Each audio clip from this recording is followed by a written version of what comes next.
मेरे राम मुझे अपना लेना, दुख दीन को दास बना लेना, मेरे राम मुझे अपना लेना। राजा की मृत्यु के बाद वहां के सभासद और मंत्रीगण तय करते हैं कि बड़ा पुत्र सुदर्शन गद्दी पर बैठेगा। लेकिन सुदर्शन की सौतेली माता लीलावती के पिता युद्धजित को ये राय पसंद नहीं आई। उसने कहा कि मेरा ही नाती अब राजगद्दी पर बैठेगा। वहां पर उसने मारकाट शुरू की। मनोरमा के पिता ने इसका विरोध किया तो युद्धजित ने उनको भी मार डाला। ये सूचना मनोरमा को महल में मिली और वो चिंतित हो गई। वो मंत्री से पूछवाती हैं कि क्या किया जाए इस अवसर पर। मंत्री बताते हैं कि आप एक रथ में कुछ रत्न और जवाहरात रख करके सुदर्शन को गोद में बिठाते हुए महल से अपने पिता की मृत्यु का रुदन करते हुए निकले और बीच में कहीं रास्ता मिले तो वहां से आप कहीं और चले जाइए। अभी प्राण बचाने का केवल एकमात्र यही रास्ता है। वो ऐसा ही करती हैं और वो जंगल की तरफ बढ़ जाती हैं। युद्धजित महल आता है और सुदर्शन की हत्या के लिए वहां पूछने लगता है तो महल के संतरी उनको बताते हैं कि मनोरमा सुदर्शन के साथ अपने पिता की मृत्यु का रुदन करते हुए युद्ध क्षेत्र में गई हैं। वो मनोरमा को खोजता है, अपने आदमियों को लगाता है। इस बीच मनोरमा प्रयाग में भरद्वाज जी के आश्रम में पहुंच जाती हैं। ऋषि भरद्वाज को अपनी व्यथा बताती हैं। भरद्वाज ऋषि उनको अपनी शरण में ले लेते हैं। पीछे पीछे से युद्धजित की सेना और युद्धजित खुद आ जाता है और भरद्वाज ऋषि से कहता है कि ये मेरे दुश्मन हैं, इनको हमारे हवाले कर दीजिए। ऋषि कहते हैं ऐसा संभव नहीं है, ये शरणागत है। अब राजन, अगर आपने एक भी कदम आगे बढ़ाया आपके लिए बुरा होगा। तो युद्धजित के जो मंत्री हैं वो भी कहते हैं कि संत और ऋषि के साथ बैर लेना ठीक नहीं है और कुछ भी हो सकता है। युद्धजित अपने आदमियों को आदेश देता है कि आश्रम का पूरा पहरा करें और जो ही सुदर्शन आश्रम से बाहर निकले तो उसको मार डाला जाए। धीरे धीरे कहानी आगे बढ़ी है। एक महारानी 24 घंटे के अंदर एक साध्वी और एक तपस्विनी बन करके ऋषि भरद्वाज के आश्रम में रह रही हैं और सुदर्शन जो उस राज्य का स्वामी है वो धीरे धीरे अब आगे बढ़ रहे हैं। अब जो तारो यान तारो, ये है मर्जी आपकी। अब न तारो यान तारो, ये सब मर्जी है आपकी। गर न तारोगे तो बदनामी ये नाच है आपकी। अब जो तारो यान तारो, ये है मर्जी आपकी। गर न तारोगे तो बदनामी है प्यारे आपकी। मुझे दुखी दीन का दास बना देना, मेरे राम मुझे अपना लेना। अब हम दे रहे हैं बस। अब तारो, मारो, काटो, जैसे मर्जी। तारोगे तो ठीक है, नहीं तारोगे तो बदनामी आपकी, क्योंकि हम तो आपके हैं। क्या बदनामी फिर आपकी है।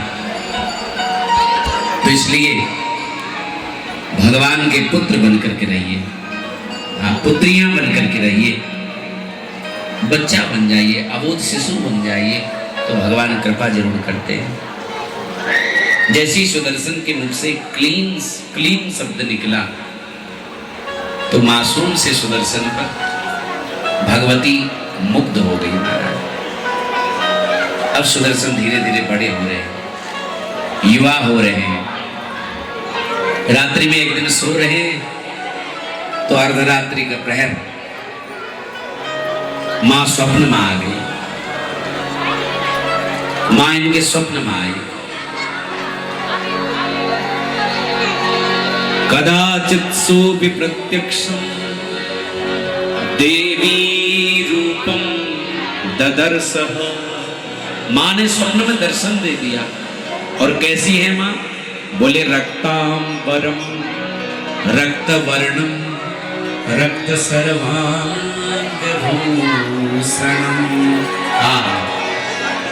माँ प्रकट हुई है स्वप्न में। सुदर्शन ने वो स्वरूप देखा। कैसी है माँ? रक्तांबरम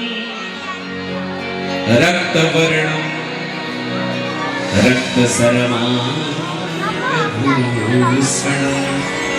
माँ का रक्त वर्ण है और सर्वांग माँ का रक्त है।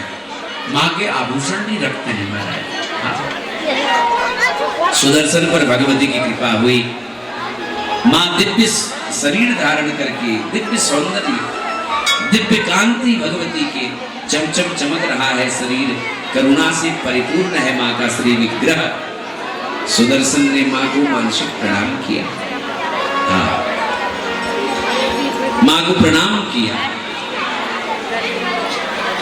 और माँ ने कहा बेटा सुदर्शन तुम राजकुमार थे और एक दिन तुम राजा बनोगे और उसी देश के राजा बनोगे बेटा जिसमें कभी तुम्हारे पिता राज्य किया करते थे। सुदर्शन बोला हे करुणामयी मैं तो अनाथों की तरह जीवन व्यतीत कर रहा हूं, ऋषियों के आश्रम में रह रहा हूं और तुम कह रही हो मैं राजा बनूंगा। कैसे बनूंगा माँ? तो माँ बोली मेरी कृपा से बनोगे। कैसे बनोगे? मेरी कृपा से। और सुनो बेटा तुम राजा बनोगे मेरी कृपा से और तुम्हारा विवाह कहाँ होगा जानते हो? एतस्मिन् समये पुत्री काशीराजस्य सुप्रिया नाम्ना शशिकला दिव्या सर्वलक्षण संयुता। बेटा काशी नरेश है राजा सुबाहु, उनकी पुत्री है जिसका नाम है शशिकला जो महान पतिव्रता होगी और वो तुम्हारी पत्नी होगी जो मेरा बड़ा भजन पूजन करती है। इसलिए बेटा उसका स्वयंवर है इस तिथि में और उसके स्वयंवर में तुम चले जाना। हाँ और तुम निश्चिंत रहना माँ। बहुत सारे राजा भी होंगे, हो सकता है तुम्हारे शत्रु तुमसे लड़ने भी आ सकते हैं माँ, लेकिन घबराना नहीं बेटा, मैं तेरे अंग संग रहूंगी। हाँ जब तुझसे शत्रु लड़ने आएंगे ना तो मैं ही सिंह पर सवार होकर के शत्रुओं का विनाश करूंगी और तुझे चक्रवर्ती सम्राट बनाऊंगी। सुदर्शन को स्वप्न दिया मां ने और जगदम्बा अंतर्ध्यान। इधर शशिकला के स्वप्न में भी जगदम्बा आई और कहने लगी बेटा भरद्वाज मुनि के आश्रम में रहने वाला सुदर्शन एक है राजकुमार जो बड़ा सुंदर है, बड़ा अद्भुत है और बेटी वो एक दिन राजा बनेगा। तब तुम राजा की रानी बनोगी, तुम उसकी पत्नी होगी। दुनिया के हर सुख भोगने के बाद अंत में तुम दोनों परम पद को प्राप्त कर लोगे। लेकिन बेटा विवाह उसी से करना। एवं शशिकला दृष्ट्वा स्वप्ने रूपम मनोहरम अम्बया वचनम स्मृत्वा जहसे भस्मामिनी। भगवती के इन वचनों को सुन करके शशिकला प्रसन्न हो गई। हाँ। और इधर सुदर्शन जब उठे प्रातःकाल, शशिकला भी जब उठी, दोनों ने अपने अपने स्वप्न का स्मरण किया और सुदर्शन ने स्वप्न की सारी बातें अपनी मां को बताई। अब देखो योग फिर बन रहा है, भाग्य फिर पलट खा रहा है ना? रात के बाद दिन, दिन के बाद रात्रि आती है, नियम है। जिंदगी में अनेक मोड़ आते हैं महाराज, है ना। जैसे सड़क में मोड़ आते हैं, ऐसी जिंदगी में भी मोड़ आते हैं। कभी नोटों के ढेर लग जाते हैं तो कभी पाई पाई को तरसना पड़ता है। कभी सुखी सुख दिखाई देता है तो कभी दुखी। कभी चारों तरफ मित्र ही मित्र दिखाई देते हैं तो कभी चारों तरफ शत्रु ही शत्रु। हाँ, कभी सुख तो कभी दुख। ऊपर वाला पासा फेंके, नीचे चलते दार, कभी धूप तो कभी छाँव, कभी धूप तो कभी छाँव। सुख दुख दोनों जिसमें रहते, जीवन है वो गाँव। कभी धूप तो कभी छाँव, कभी धूप तो कभी छाँव। कभी उल्टे कभी सीधे चलते, अजब कर्म के नाम।